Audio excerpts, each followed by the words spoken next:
তাহলে ভূমিকম্প শুরু হলে আমরা কি করব? কোরআন এবং হাদিস আমাদেরকে কি বলে? প্রথমত, একজন ঈমানদার যে কোনো কঠিন পরিস্থিতিতে সর্বপ্রথম তার দৃষ্টি যাবে আল্লাহ রাব্বুল আলামিনের দিকে।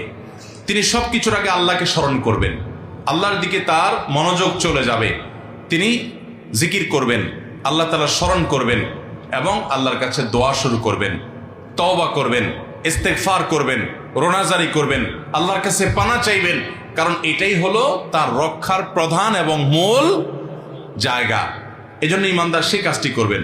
নবী করিম সাল্লাল্লাহু আলাইহি সাল্লাম চন্দ্রগ্রহণ হলে, সূর্যগ্রহণ হলে, সাহাবীদের মধ্যে ভূমিকম্প তৈরি হলে, এরকম কোন পরিস্থিতি তৈরি হলে তারা আল্লাহর দিকে রুজু হতেন, জিকির আজকার করতেন, আল্লাহর দিকে মনোযোগী হতেন, তওবা করতেন, ইস্তেগফার করতেন। অতএব সেই কাজগুলো আমাদেরকে করতে হবে। এটা হলো প্রথম।